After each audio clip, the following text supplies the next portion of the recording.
Hi, today I'm going to answer the most popular question that I get asked on all social media DMs and messages, the thing that you really want to know, which is, I think I might be on the spectrum.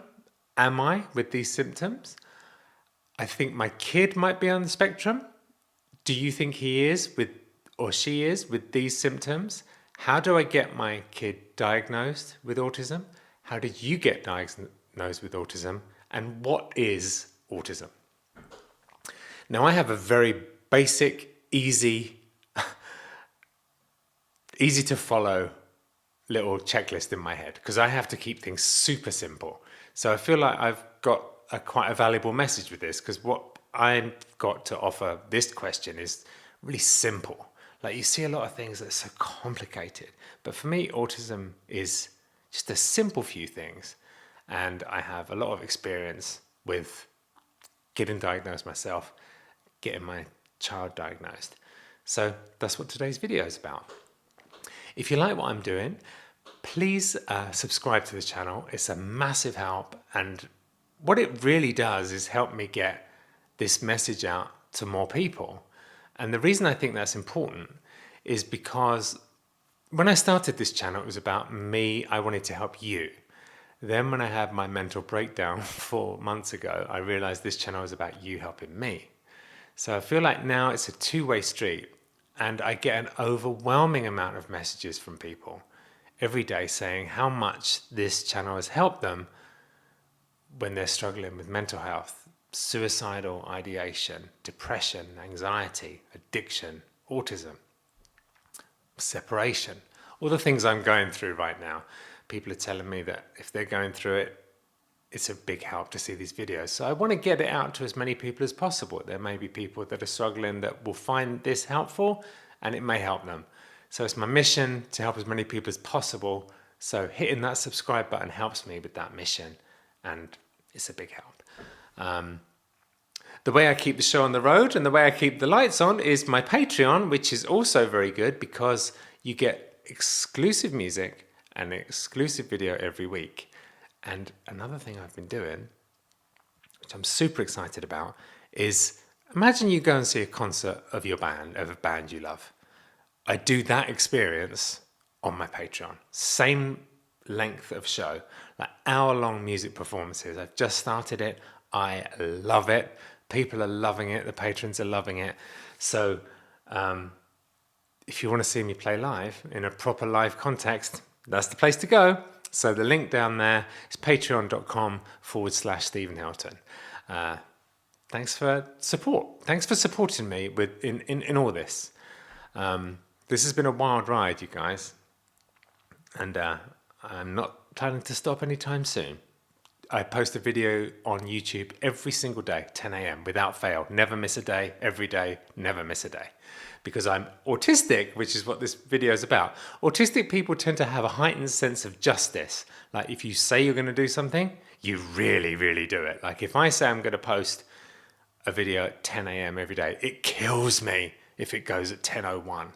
And missing one, never. And Patreon, if I say I'm going to release a new piece of music every Thursday, even if it's like impossibly difficult to finish it sometimes, that video gets posted, that music gets posted without fail. So I'm very reliable in that way. You don't have to worry about, some people are like, oh, I missed a week. I was ill this week and I still did my commitments because it would kill me not to. But that's one of the things about autism. Autistic people tend to be very honest. See the way I am. I mean, I tell you everything. And we do have a heightened sense of justice. So that's a positive thing with autism. Well, it can be positive. It can also be negative because you can be too trusting, and you're not very good at lying, which is helpful sometimes. I just check this is recorded before I get into it. I always do this. You think I would know by now, but I think it's paranoia. I'm just like, oh, is it? Mind you, this is the third time I've tried to record this video. Third time. 3 times I got something wrong. One time it was the computer, 2 times was me. So it's been an ordeal today, but I'm very excited about this subject. So according to the NHS, which is my medical body of my home country, the UK, they break it down like this, and this is something I tended to carry with me. Main signs of autism are finding it hard to understand what others are thinking or feeling, getting very anxious about social situations, big time me, finding it hard to make friends, massive time me, or preferring to be on your own. Couldn't be more me. And I used to struggle a lot with understanding what others are thinking and feeling. I had to literally teach myself that from books, literally got library books out to learn how to understand what people were thinking and feeling. Literally, when I was a teenager, get library books out to work it out, which is odd, but I didn't think it was odd at the time. So that's a very broad top line 3 signs, according to the NHS. There's other signs like in children, avoiding eye contact, not answering to your name, not pointing, not clapping. Also not playing functionally with toys, like instead of having a car and pushing it along the carpet, turning it over and spinning the wheels, which is what I did and is what Alfie did. It was the first time I thought, wait, that's unusual, because my mum and dad bought Alfie a car. He turned it over and was spinning the wheels like that.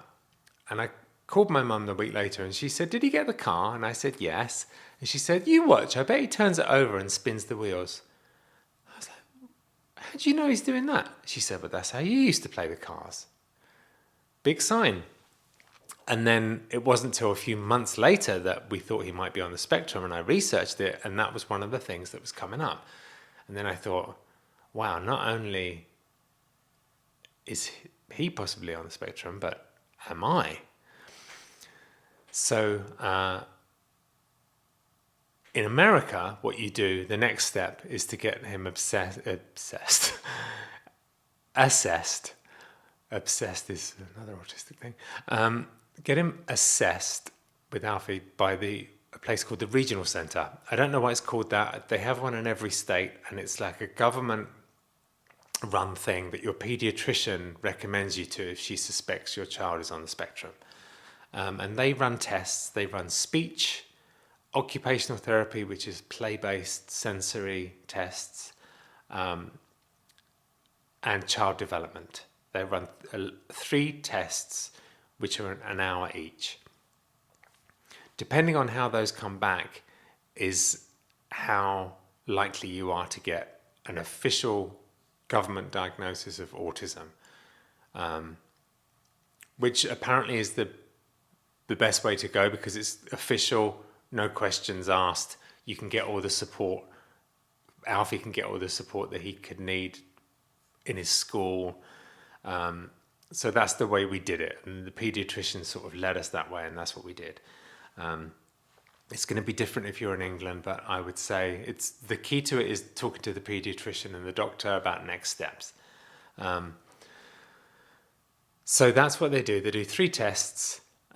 Depending on the score is if you are eligible for an autism test. We were eligible. We took him to I think it was a 2-hour assessment with the child psychologist, and at the end of that assessment, she gave us her diagnosis, which was intense with Alfie. I'll put it out there. He was diagnosed as the most severe, which I think I've mentioned in another video, but at 2, it's fluid. The levels can move. So I know lots of autistic people don't agree with the levels. I don't even, but the official way they diagnose it is level 1, needing the least amount of support, level 2, needing a moderate amount of support, and level 3, needing the most amount of support in life. So it can go between these, between the ages of 2 and I think 5. So Alfie was diagnosed as needing the most support 1 year ago, when he was 2. I'm very happy to say that it has moved in the positive direction with him, and they think that he's now moderate, which is huge, just because it means he's more likely to be independent. And he's responded very well to going to school. So I do think, I mean, he goes to a special class in a normal school, and I think that's huge. If your child can do that, it's huge, because they get to be around other kids and see them interact and see them socialize, and that's been absolutely huge for Alfie. So I would encourage that. Once you have had a diagnosis, try and get them into a school where they can play with normal kids at break times. It's huge. And the way I was diagnosed was, I am very lucky to have a good friend who's a psychiatrist, very lucky, Dr. Amen, who I made videos with, that I was able to just call. And he's like a genius of psychiatry, and he gave me the full test. And that's how I was diagnosed. And I was diagnosed as level 2, which is right in the middle, which would have been if I was a kid needing moderate support. But it wasn't a thing. In England in the 70s, I don't think people even knew what it was. So I didn't get any support.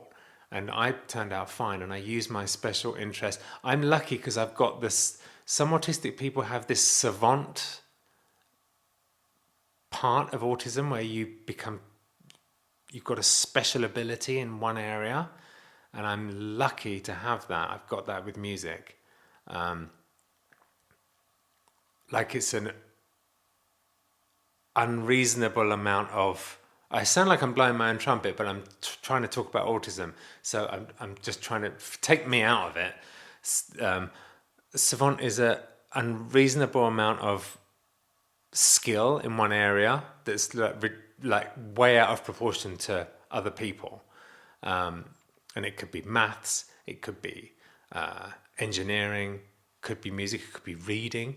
One of the doctors that diagnosed Alfie said he had 2 patients, who could read.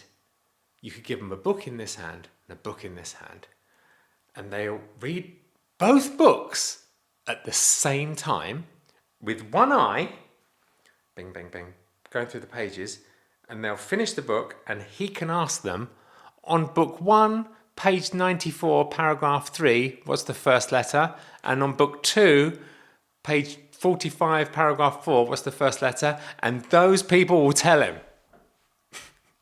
That's mental.